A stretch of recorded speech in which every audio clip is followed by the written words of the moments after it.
phases of the summit now, which is basically our wrap-up. We want to send you all on your way at 12:30 when you leave for lunch on a very high note. So if I could call on our three panelists, please. We have Christine Snow. I think we have Christine Snow. We do, thank you. Josh Smee and Katie Norman. And these three very clever people have been asked to keep an eye on what was happening throughout the summit so they could bring a couple of minutes of high-level comments to wrap us up. But they also have been given a little bit of freedom to say whatever they might want to say. So we're just waiting now for Katie and Josh to get mic'd. Are you mic'd, Christine? So you can go and do that. And while they're getting mic'd, perhaps I can just say a couple of closing remarks that I might have said at 12:30 or... Excuse me, I'm sorry. I think I did too good of a job. You're all talking so much. Yay! Okay, that was my little discreet okay, the floor is yours now. Hi. So I was just going to say some thank yous while I'm waiting for my three panelists to get mic'd. Obviously, a lot of people put a lot of hard work into getting this organized. So I'd like to thank all of my colleagues at the Community Sector Council who've worked really, really hard to pull this together. I'd like to thank through Katie Norman and through a number of other government departments who've been so helpful in pulling this all together. And I'd particularly like to thank the staff at the Delta who have been wonderful to work with and who've really made this a wonderful event. I think the food was fabulous.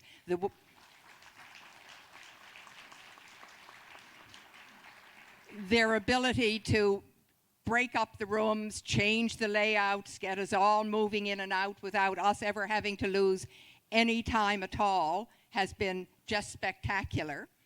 And I'd certainly love to thank the group that I've referred to and others who've referred to throughout the course of this event, a group called the Community Sector Working Committee.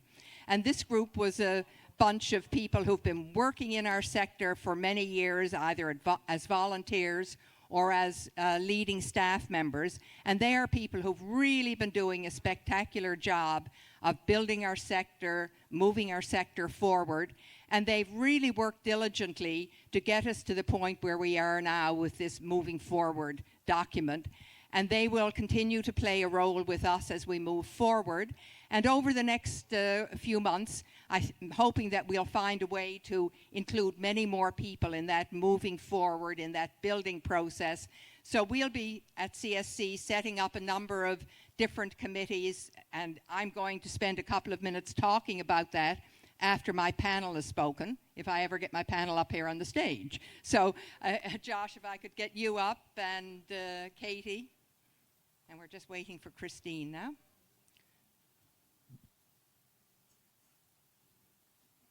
So this panel has been asked really to focus on building momentum. In other words, how we go from here into the future.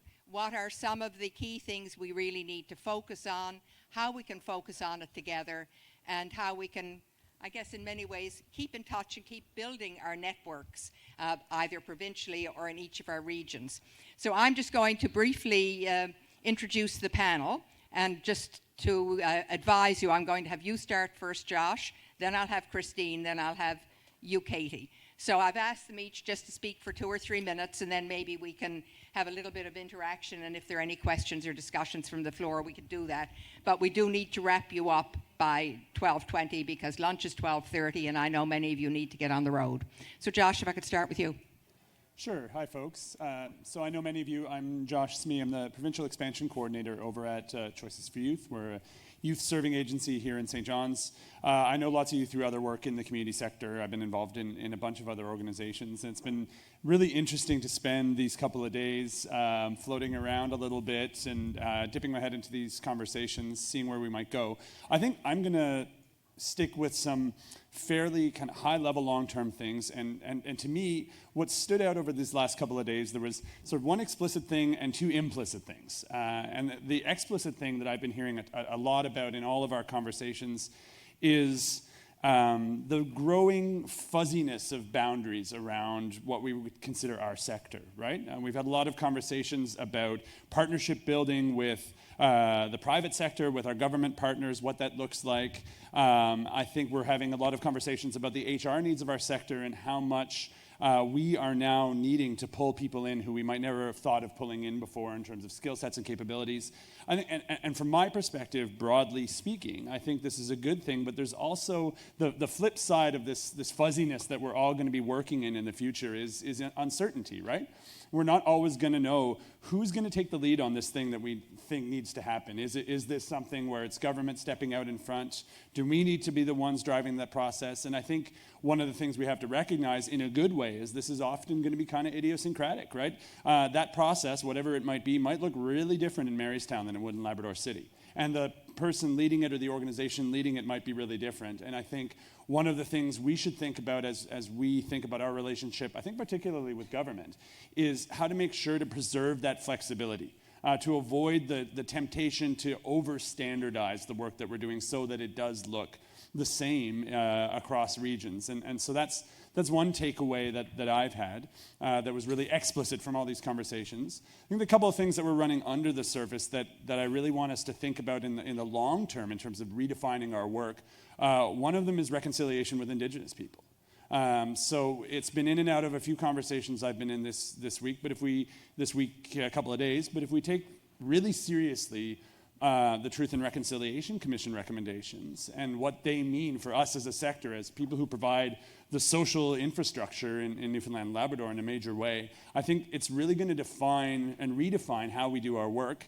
It's going to be a complicated learning process. I can speak for my organization. We're only just starting it. We get things wrong continuously. And so I think for opening that door in terms of what does it look like for us to become organizations that really meet those goals of truth and reconciliation. And for our broader sector, I think we need to look to the fact that Indigenous communities, Indigenous organizations in this province are real leaders on a lot of files and on ways of working that we maybe aren't doing enough of. So I think that's a theme that we should carry forward into our work over the next few years, and I think that'll influence how this plan rolls out.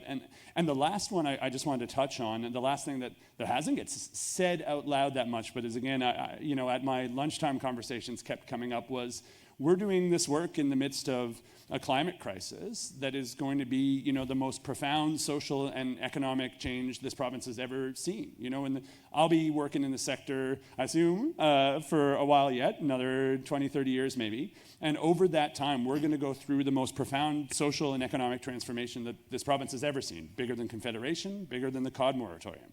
So what does that look like? And we are providing so much of that social infrastructure. There's so much opportunity there. There's so much risk. I think it's just something that we need to all think about as organizations who are providing that support. What does that look like for us, and what is our role? Even if we're not, a capital E environmental organization, we probably have a role to play in this, and there's probably a way in which it's going to change how we do our work. So that's, I think, what I've been left with over these couple of days. I guess I'm staring off into the far distance here, but I'll pass it over to you, Katie. Christine. Oh, sorry, Christine. Oh, thank you. My name's Christine Snow, and I've kind of been involved in the community economic field for probably 30 plus years. I'm kind of semi-retired now, so in coming to this conference, Penny had asked me to do a little bit of a write-up, so I've been doing a lot of listening. And just so you know, I have 26 pages of notes. I'm not going to go through them all, but I'll tell you the two main things that I'm taking away, because there was a lot of things. The first is the language. It struck me when I read the documents about the use of the terms of economic investment and return on investment and accountability and all of those kinds of words. And for many years, it's something that the community sector has known, but it's really encouraging to see governments have brought into it. The fact that you had such a strong presence yesterday politically speaks volumes. It gives the community sector, I think, the time to start to move forward on some of its key issues around financial viability, flexibility, accountability. It's time as well to educate within the community sector ourselves that we all need to be speaking from that same terminology. We need to be talking about, we're not looking for grants, we're looking for investment. So it's that type of framework and that language that I think is really important as we go forward. The only caution that I kind of had in there, and I think somebody mentioned it this morning, and it's about this 4-year political environment that we operate in, whether it's at the provincial level or the municipal level, and at 4 years' time, are we going to have to re-engage and rediscuss and start the process all over again? That's why coming out of this event, I think there needs to be continued conversation. And I think at the beginning it was said this is just the beginning. And it truly is, because there are so many individuals that we need to be promoting the awareness to, so that we all start to speak the same language. And I think once we start to speak the same language, then we start to get the stronger voice, and then it doesn't matter who's in power or what government has changed or what community group has changed and so forth. From the community's perspective, kind of leading into that, to help in that, and I'm cognizant of a comment that was made yesterday about priorities and the need to set priorities. There are so many needs. There's only so many dollars to go around. And maybe there's an opportunity to kind of sit down and take stock and say, okay, what is our most important priority? What's our next priority?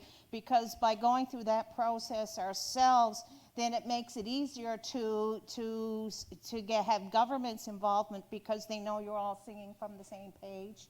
And it makes a stronger voice, and it becomes very hard to ignore when subsequent governments change, whether it's at the municipal level or at the provincial level. And I've seen that happen so many times. And just the whole priority thing, in my organization, when we started out, planning was a big thing. So we had a 200-page plan that had 8 goals, 32 objectives, and 95 action items. Now, the fact that I still remember this 20 years later, and we very quickly learned within 2 years that, it's nice, it's great, but A, we don't have the resources, B, we don't have the mandate because we didn't have the partnerships, and we only had so much time to be able to deliver on this. So we very quickly went from 8, 32, 95 action items to a 4-page document with 4 goals, 8 objectives, and like 12 actions. Because it's countable, it's measurable, we could prove ourselves in something that was really that truly we could accomplish. So I mean, that's something that we had learned, and I heard that come out a little bit about the need for priorities.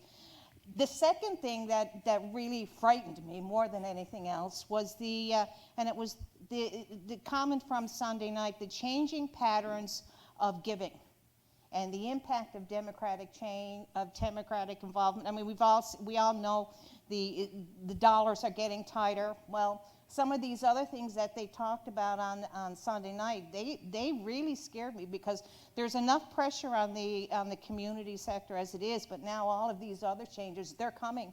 And to be able to get ahead of the game and to talk about some of those things, the new ways that youth like to give, the new ways that the corporate sector is liking to donate. And I mean, you toss an idea out there as, maybe it's time to invite private sector to the table.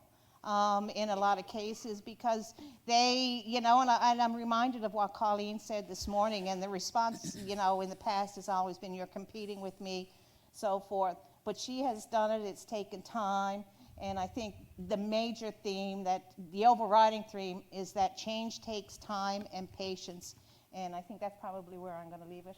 Thank you.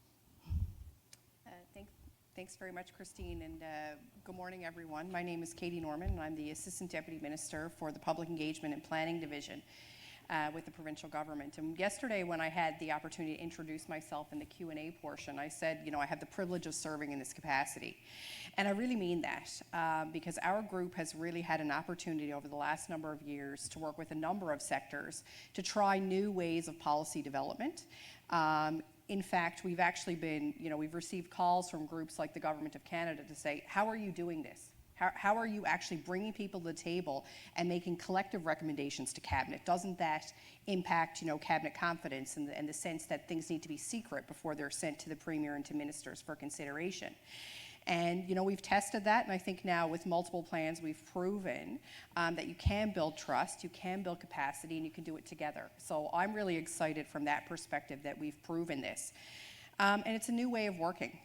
I don't think we're at a point anymore where the traditional roles of government funder or regulator and community partner or community service agency are really the ways that we need to be talking. Government has certainly an ability to convene, which has been one of the elements I think that we've brought to the table. You know, we have the capacity to compel a lot of people to get in a room to have a conversation, but then it's incumbent upon us to figure out how best we take that information and move it away. And there's a lot of accountabilities created for government.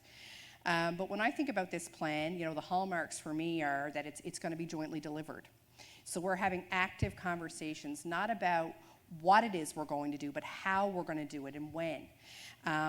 It's co-designed. Penny used those words herself.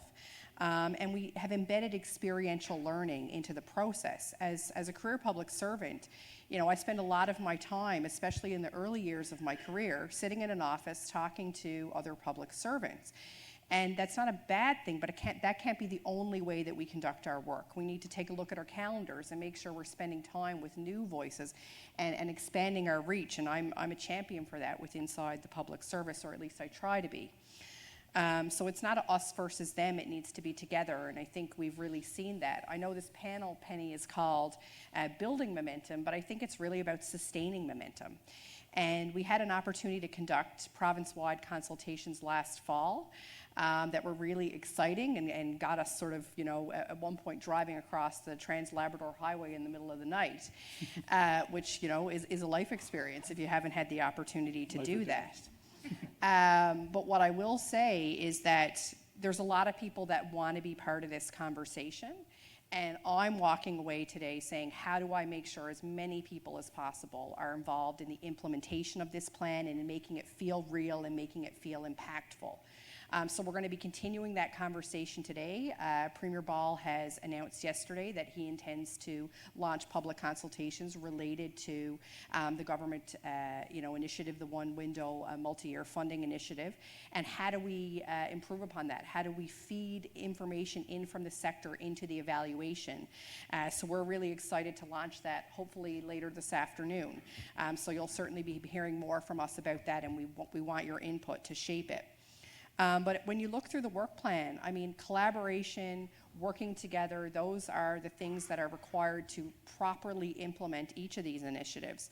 You know, I think about the Navigators initiative, one of the first ones in the document. How do we ease the movement of people through government in terms of being able to cut that red tape and get more quickly to decisions and supports that are needed?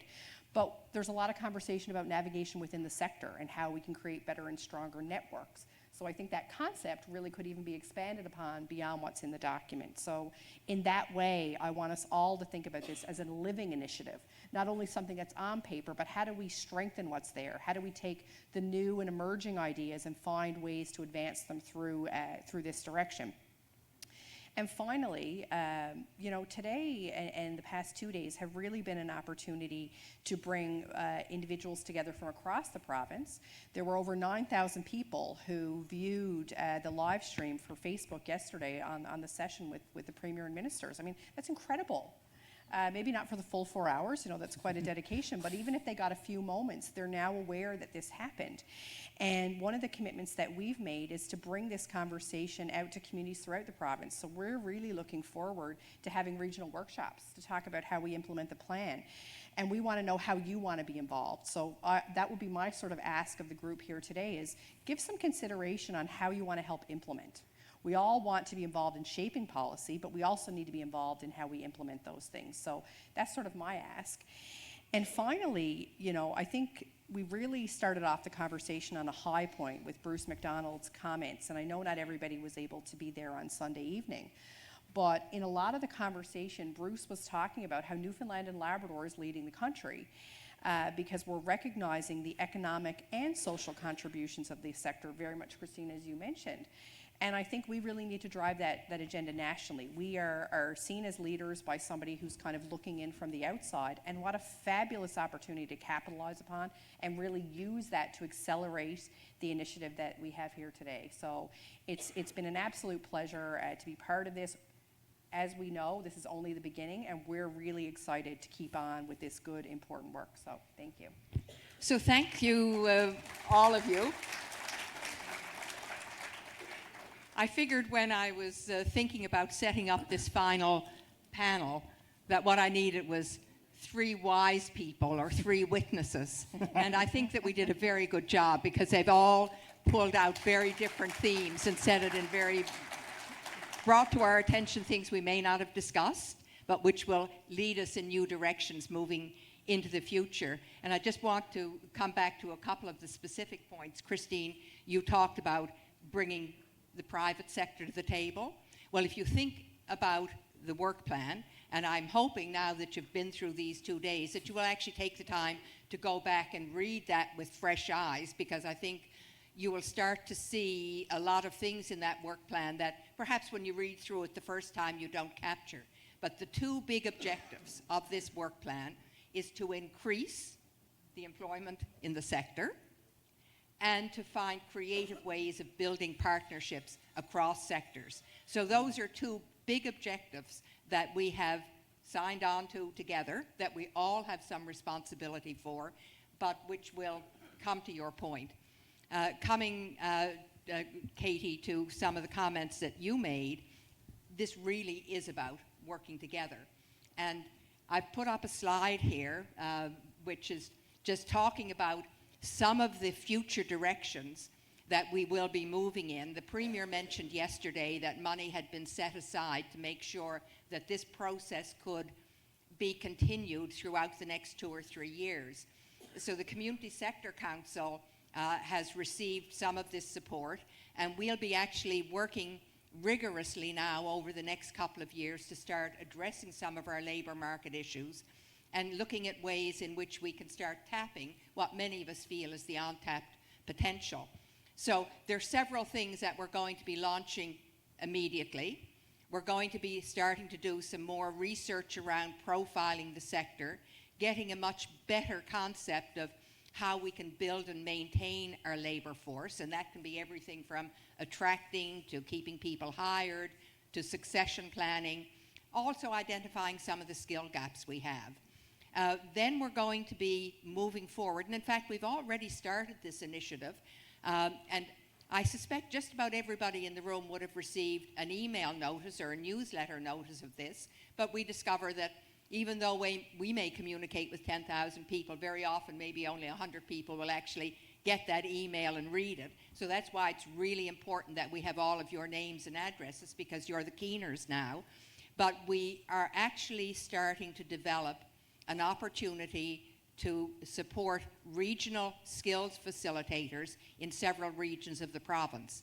And we're doing this as a pilot project so that we can test different models of different ways in which, if we assign people whose job it is to help us network, to help us convene, to help us work together, to help us collaborate, to see if we can really push forward the kinds of discussions we're having. And those people will be absolutely critical. And we did do a call for expressions of interest a couple of months ago, when provided the opportunity for people to communicate that they would be interested. And so we have a number of applications that are now being assessed. But there will be future opportunities for more people to get engaged as well. And I know that was mentioned this morning, even in the Bonavista region, where there has already been this kind of regional facilitation 15 years ago, we can see sometimes the success that comes out of that. So even regions that are advanced could do with somebody maybe a day or 2 a week. Regions that are less advanced, maybe you will need somebody for 3 or 4 days a week. So that's an opportunity. We're certainly looking at ways in which we can ramp up the training needs of the sector. And we're actually now engaged in conversations with the College of the North Atlantic, so that we can look at formal kinds of training, particularly for people who may want to be working in the sector. But we're also looking at ways in which in your regions there can be much more replete, much more opportunity for upskilling both your board members, your volunteers, and your staff. We're also going to be looking at a pilot around organizational continuance and succession planning. A little bit more complicated, but we know, you know, if you look at some of the leaders who've been speaking at this event. Some of them are probably nearing the end of their career. How do we make sure that that personal passion that people brought to organizations when they founded those organizations can now be driven in a way by somebody else who's being brought in to continue that work? So that's a really interesting little pilot project we'll be working on. And finally, I want to talk about some of the very specific, tangible supports that will be provided to the sector. One of the first ones we're going to get out of the block, because people keep saying they want information about compliance and governance and so on. So we will be doing guidebooks and manuals, and we in fact have had a notice around the room that we're working on a compliance guidebook now, all the things that people need to be aware of to make sure their organizations are well run. We will be doing a lot more research and planning. We certainly will be working more vigilantly to share information. And so that's why it's critical that we have your addresses. We can communicate with 10,000 people, but we need to find a way to make sure you open those emails and that you have a way of giving us feedback. And finally, the last couple of points I want to make is that we are concerned about the issue of pensions and health benefits in our sector. So we will form a small task group to see if there is anything we can do to advance that work and to make things better for people in our sector. And we will, as Katie and others have mentioned, really be trying to figure out how we can do far more consultation at regional levels.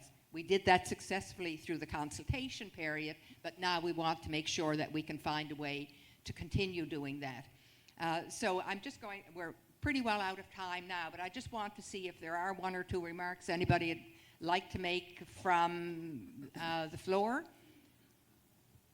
Everybody's interested in their lunch. So let me just thank you three wise people who have brought such a great summary and a lot of food for thought. I know, Josh, the point you made about making sure we reach out in a more, intentional manner to our Indigenous colleagues. We certainly are, looking at always ways in which we can connect more fruitfully with our colleagues in Labrador and throughout more remote parts of the province. So thank you for bringing that to our attention. Katie, always a pleasure to have you involved and sort of thinking through to the next step, which is so critically important. And Christine, it's lovely to have you back in the province after all your years working in economic and community development. And suffice it to say, this may not be your last chance to have something to say, because now whenever we see good people, we like to nab them. So we'll be keeping in touch. And finally, thank you all for coming. It's been fabulous to have you all here, to meet you all, the ones I haven't met before. And don't be strangers. Don't wait to hear from us. Our emails are open and public. You've met most of the employees of the Community Sector Council. Keep in touch with us all. And I hope that we move forward collectively together to accelerate growth.